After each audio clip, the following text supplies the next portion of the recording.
Good morning. Today is Tuesday, October 8th. My name is Lori Colbert. My name is Dallas Keeney. Lori and I are the petitioners who submitted the Right to Farm bylaw and the bylaw to create an agricultural commission.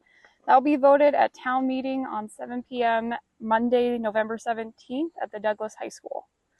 We're here to explain what our proposed bylaws would and wouldn't do, and why you, as a citizen of Douglas, should vote for the Right to Farm bylaw and agricultural commission that will protect your rights.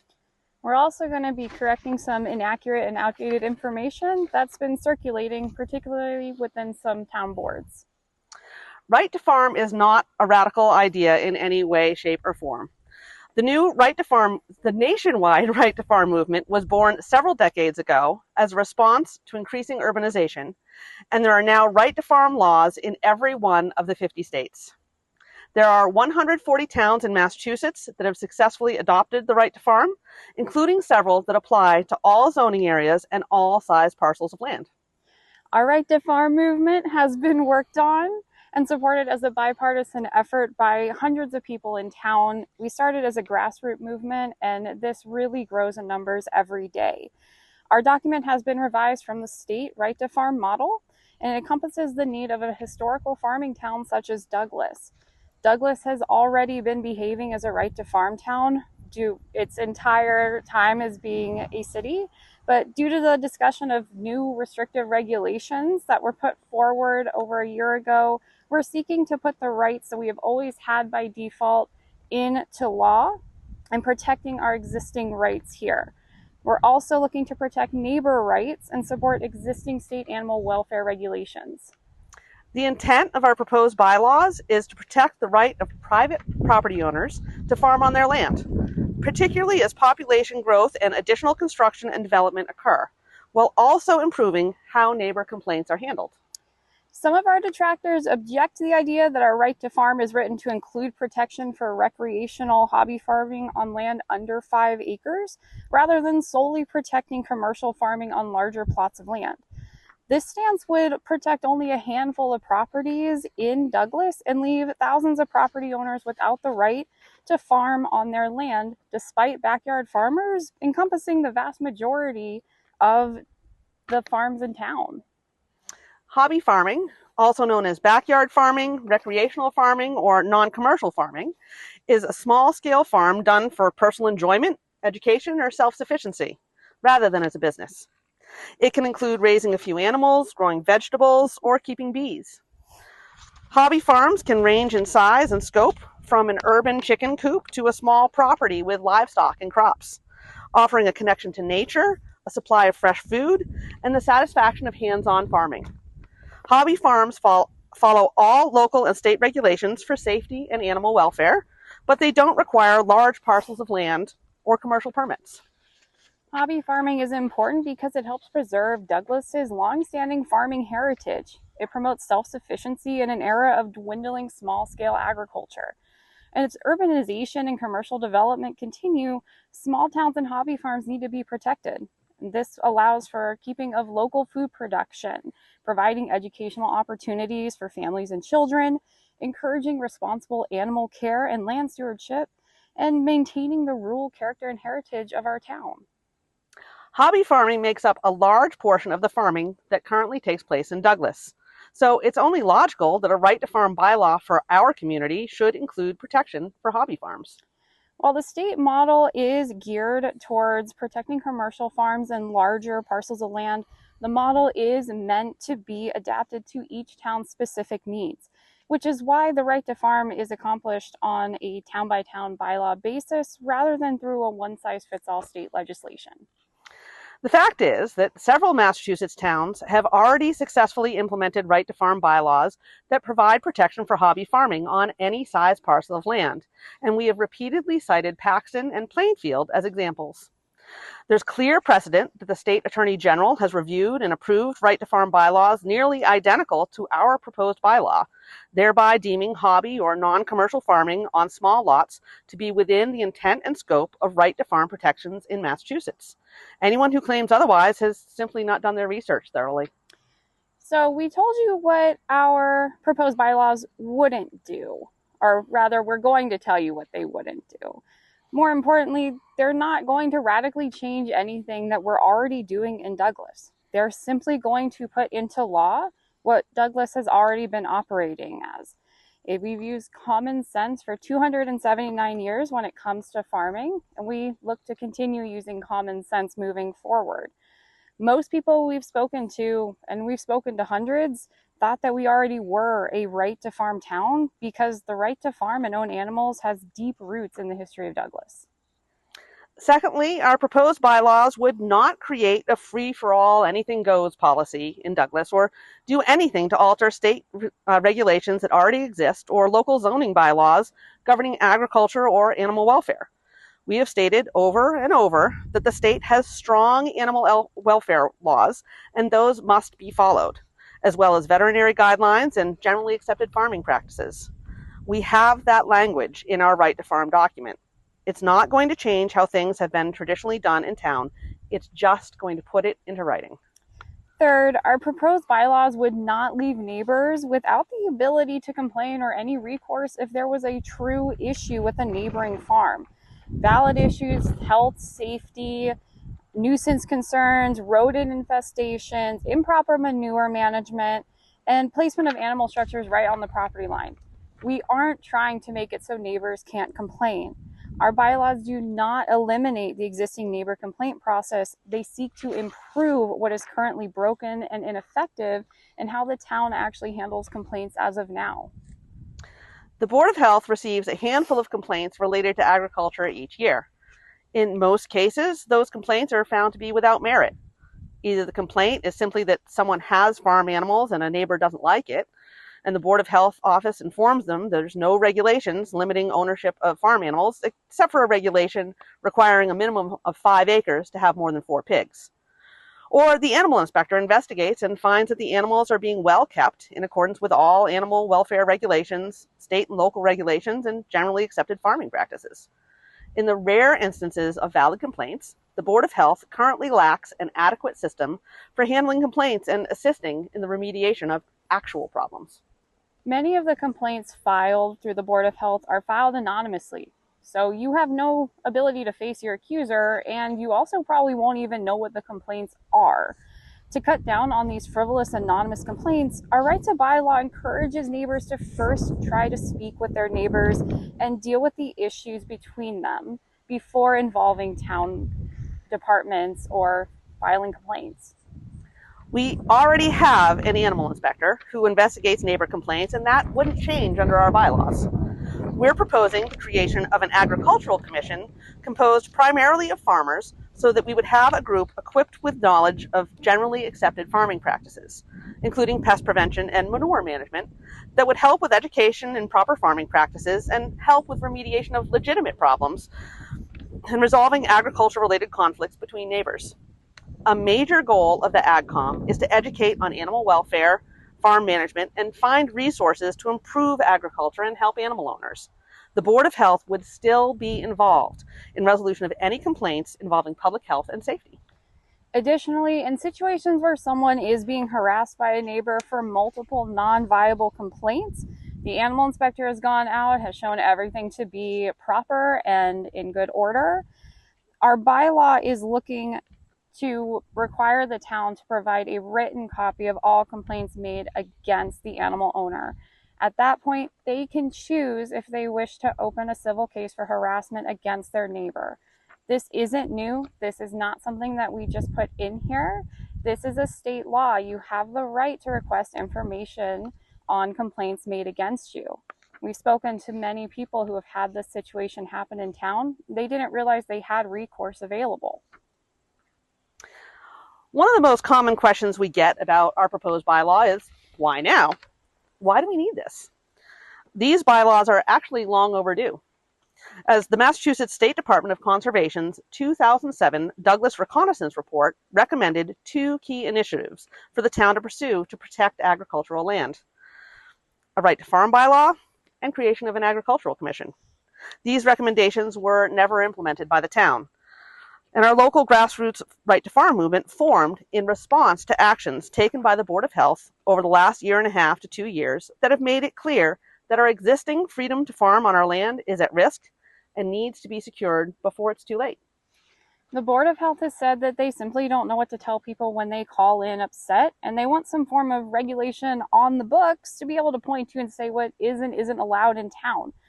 Their approach has been to draft a rather restrictive regulation that places burdensome requirements on farmers and imposes arbitrary limitations in animal units on the number and type of animals that are allowed on your property. Their proposals included annual permitting with fees and a public hearing, fines for noncompliance, forced removal of animals, arbitrary animal density limits, written manure management plans, written food storage and pest management plans, submission of maps of your property and all abutting properties showing the size and location of all structures, including all animal structures, and neighbors policing neighbors for compliance. The regulations that were being discussed represented a significant change from existing farming freedoms that Douglas has. And if they were implemented, they would have placed many local farmers who have well-run farms with healthy, well-loved animals in non-compliance from day one. And it was stated by the Board of Health that most people would probably be fine if they had good neighbors. But if you had issues with your neighbors, well, you're probably going to run into a lot of problems down the road. We formed the Douglas Farm Rights Advocacy Group in response to these concerning moves made by the Board of Health and began advocating for an approach that preserved our long-standing tradition of farming freedoms in Douglas. Very early on in our advocacy, we also suggested a right to farm bylaw as an alternative approach that would give the Board of Health something on the books to point to if they felt they needed something to refer people to when they called to lodge a complaint. We argued that a right to farm bylaw would preserve existing freedoms and would be much more in line with how Douglas already operates and with the character of Douglas. Unfortunately, the Board of Health rejected that proposal out of hand and continued pursuing a restrictive regulation approach. We pushed back against the unnecessary and, in many cases, arbitrary restrictions the Board of Health was performing, and when they formed the Animal Regulation Subcommittee this spring, that group was tasked with the issue further and making a recommendation on a further regulation for the Board of Health. We continued to go to every single meeting and have these discussions, and ultimately we were successful in convincing the committee to remove the most restrictive parts of their draft. As things stand today, the subcommittee forwarded an incomplete draft regulation and a draft right to farm bylaw of their own, based on the Paxton bylaw, and the subcommittee has now disbanded. The Board of Health never held the joint meeting requested by the subcommittee, and the Board of Health has not taken any additional action to move forward with the draft regulation or right to farm bylaw that the subcommittee submitted. They have, however, stated repeatedly that more regulation is coming one way or the other. We really encourage you to go back and watch the videos on the Douglas cable of the Board of Health meetings and the Animal Regulation Subcommittee meetings. Some people are now denying that the regulation the Board of Health was discussing was that bad, and we're saying it was. All of the meetings of town boards and committees can be found on the Douglas TV YouTube channel for you to watch and form your own opinion. Again, the Board of Health has clearly stated that additional regulation is coming, but it's not clear how they intend to move forward. The question then is, what kind of regulation do you, the townspeople, want that to be? A restrictive regulation that sets the precedent of the town of having authority over what kind and how many animals you're allowed to raise on your private property? Or a right to farm bylaw that recognizes and protects your freedom to use your land for self-sufficiency and personal enjoyment?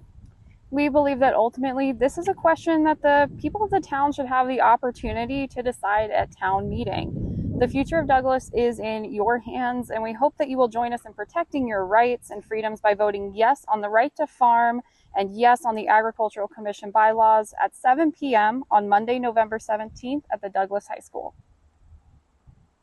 Before we close, there's one final issue that we'd like to address.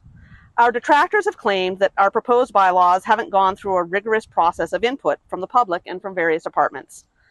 The fact is that we've spoken to literally hundreds of townspeople and various town officials to get their feedback.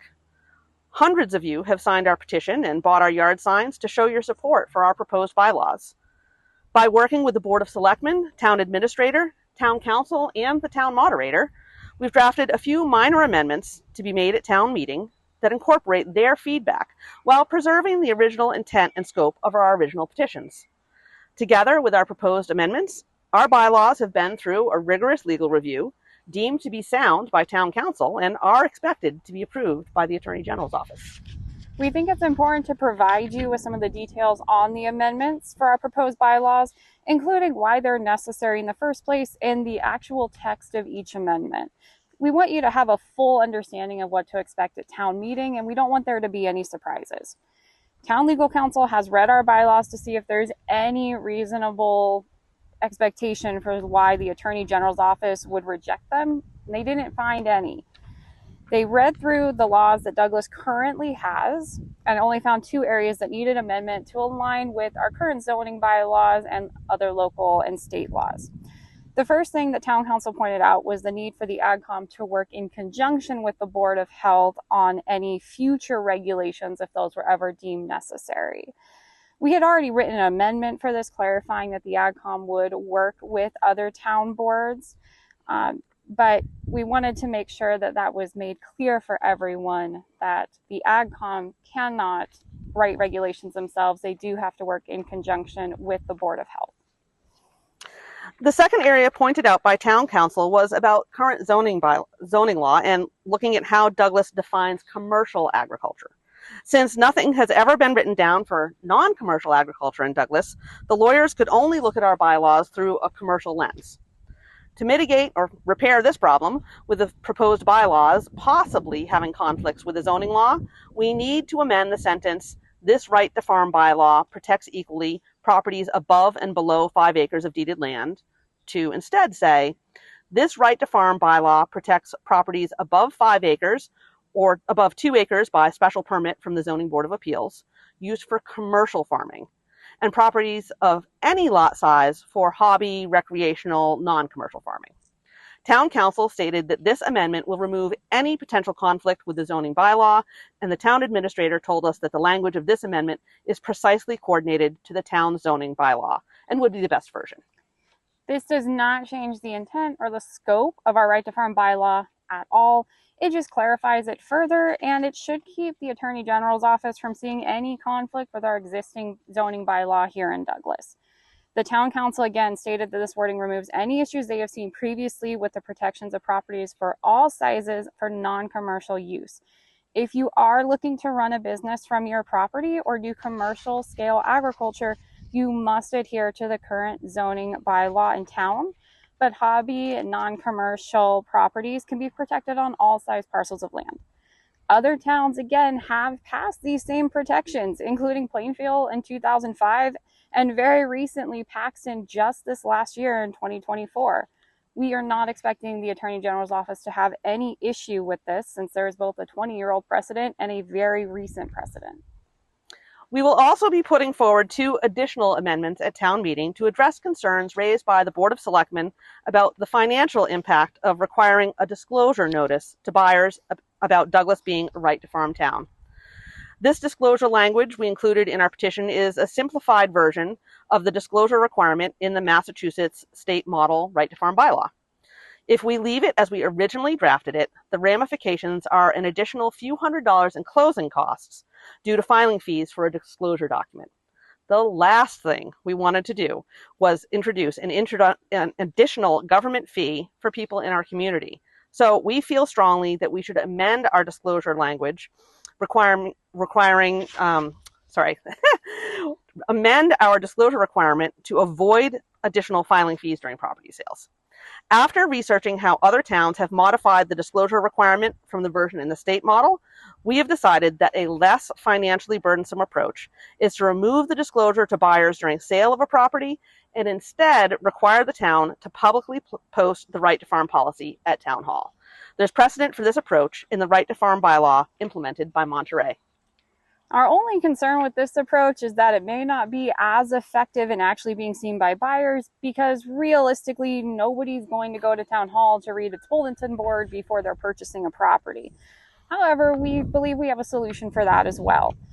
By having our AgCom model a similar signage effort to other towns, such as Middleborough, Mass., We can raise awareness within the community and for potential buyers by posting right to farm signs at the entrances of town.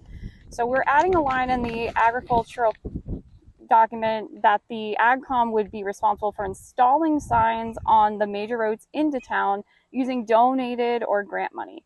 We would also leave in place our requirement for the town to provide a notice of our status as right to farm town on all building permit applications. There's no mechanism for officially modifying our proposed bylaws before town meeting because our bylaws must appear on the meeting warrant exactly as they appeared on the citizens' petitions signed by all of you. The only way for us to make these changes is for us to bring them forward as amendments from the floor at town meeting. These amendments will be proposed, discussed, and then voted on by the registered voters at the meeting to determine if these amendments are accepted. We are asking you to vote yes on these 4 amendments, and then yes again on the amended right to farm bylaw, and yes again on the amended bylaw to create an agricultural commission. The following is the exact wording of each amendment, so you have it for your own knowledge. The first 2 are in the right to farm bylaw. The first one, at the end of section 4, we would replace this right to farm bylaw protects equally properties above and below 5 acres of deeded land with this right to farm bylaw protects properties above 5 acres or above 2 acres by special permit from the Zoning Board of Appeals used for commercial farming and properties of any lot size used for hobby, recreational, non-commercial farming. The second amendment would replace section 5, notification to buyers. Any person selling or transferring real property in Douglas shall include in the sale agreement and transfer documentation the following disclosure, would be replaced with the following notice shall be prominently posted on the town hall notice board and be made available for inspection and copying at the office of the town clerk. The other 2 amendments would be amendments to the proposed agricultural committee bylaw. The first of those is we would replace be responsible for the drafting and implementation of any livestock animal regulations with work closely with the Board of Health to draft and revise or implement any livestock animal regulations. Finally, the last amendment would be, in addition, after where it states act in an advisory capacity to town boards, committees, and departments on issues involving agriculture, we would add oversee the design, purchase, and installation of road signs, publicizing Douglas as a right to farm town at the town border along major routes into town, to include but not limited to Route 16 at the Webster and Uxbridge borders, as well as Lackey Dam Road and Gilboa Street, using donated and grant money.